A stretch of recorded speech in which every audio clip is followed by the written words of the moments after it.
अंबरनाथ नगरपालिकेच्या उपनगराध्यक्षपदाच्या निवडणुकीत अखेर शिंदे सेनेनं बाजी मारली असून भाजपला धक्का बसलाय। अंबरनाथ विकास आघाडीतून शिंदे सेनेच्या साथीला गेलेल्या अजित पवार गटाचे सदाशिव मामा पाटील उपनगराध्यक्षपदी विजयी झालेत। त्यांनी भाजप समर्थित उमेदवार प्रदीप पाटील यांचा पराभव केला। कधी नव्हे ती यावेळी उपनगराध्यक्षपदाची निवडणूक अक्षरशः रणांगणात बदलली होती।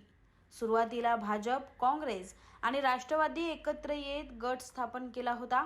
मात्र निवडणुकीच्या अवघ्या 3 दिवस आधी राष्ट्रवादीचे सदामामा पाटील यांनी शिंदे सेनेसोबत जवळीक साधल्याने अंबरनाथचं राजकारण चांगलंच तापलंय।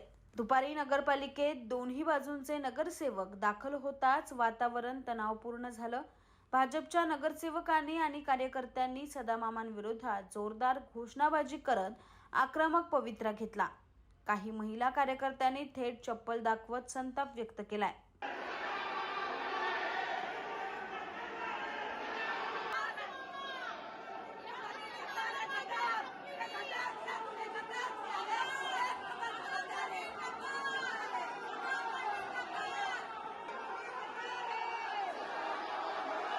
हा गोंधळ फक्त कार्यालयापुरताच मर्यादित राहिला नाही तर सभागृहातही तसाच आक्रमक माहोल पाहायला मिळाला। मतदानापूर्वी भाजपने सदामामाच्या उमेदवारीवर तीव्र आक्षेप घेतला। आधी नोंदवलेल्या गटातून बाहेर पडणं नियमबाह्य असल्याचा मुद्दा भाजपचे गटनेते अभिजित करंजुले आणि उमेदवार प्रदीप पाटील यांनी लावून धरला।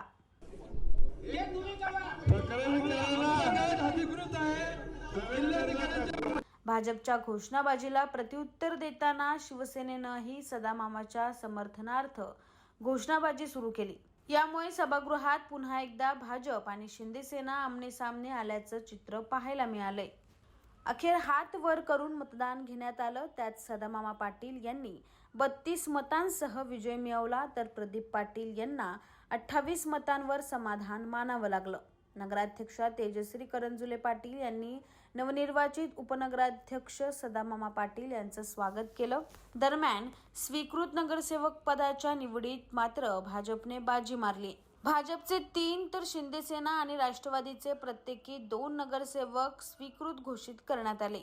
निवडणूक निकालानंतरही तणाव कमी झाला नाही। सदामामा पाटील आणि शिंदे सेनेचे नगरसेवक बाहेर येताच भाजपच्या नगरसेवकांनी पुन्हा घोषणाबाजी करत त्यांना डिवचण्याचा प्रयत्न केला। दरम्यान सदामामा पाटील यांच्या निवडीला कायदेशीर आव्हान देणार असल्याचं भाजप नेते प्रदीप पाटील यांनी जाहीर केले। तसंच स्वीकृत नगरसेवक निवडीत भाजपचाच विजय झाल्याचा दावाही त्यांनी केला। सभागृहामध्ये त्यांनी गद्दारी केली। सभागृहामध्ये ते विरोधी पक्षात गेले आणि त्या विरोधी पक्षाच्या बाजूने त्यांनी मतदान केलं आणि सदामामा हे उपनगराध्यक्ष झाले। पण शेवटी सत्याचा विजय असतो आणि सत्य पुढे आलं। आमचे 3 स्वीकृत नगरसेवक निवडून आले संख्याबळाच्या आधार। याचा अर्थ हे संख्याबळ कलेक्टरला मान्य होतं आणि हे आम्ही पहिलं नोंद केलेले असल्याने सदामामाने जरी गद्दारी केली असली मतदानाला तरी संख्याबळाच्या आधारावर आम्ही आमचे 3 स्वीकृत नगरसेवक निवडून आणलेले आहेत आणि आमचे 2730 झालेले आहेत। हे आम्हाला खूप आनंदाची गोष्ट आहे। उमेश अनंत पाटील, विश्वजित गुलाबराव करंजुले पाटील आणि ॲडव्होकेट मारुती डेरे हे 3 स्वीकृत नगरसेवक आलेले आहेत आणि आमची संख्याबळ हे कलेक्टरने त्यांनी किती दाखवलं असेल गट स्थापन केलं, पण आमचं गट हा पहिला असल्याने आम्हाला प्राधान्य दिलं गेलं पीठासीन अधिकाऱ्यांनी आणि आम्ही 3 सदस्य निवडून आणलेले आहेत। हा आमचा विजय आहे। आता आम्ही सुरुवात केलेली आहे। आम्हाला कायदेशीर सनद मिळेल, नगरपालिकेची इतिवृत्ताची नोंद मिळेल, व्हिडिओ शूटिंग मिळेल, त्यांनी केलेल्या सह्या मिळतील आणि त्यांनी जे हात वर केलं हे फोटोग्राफी मिळेल, व्हिडिओ मिळेल आणि याच्यातून सदामामा डिस्क्वालिफिकेशन होतील। हे 100% 1000% निश्चित आहे। एकंदरीत गेल्या काही दिवसापासून अंबरनाथच्या राजकारणात सुरू असलेला गोंधळ उपनगराध्यक्ष पदाच्या निवडणुकीनंतरही कायम राहिलेला दिसतोय। नैतिकतेच्या गप्पा मारणाऱ्या सर्वच पक्षांची नीतिमत्ता या निवडणुकीत उघडी पडल्याचं चित्र आहे।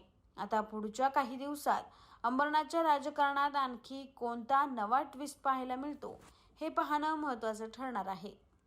ब्युरो रिपोर्ट, न्याय दरबार, अंबरनाथ।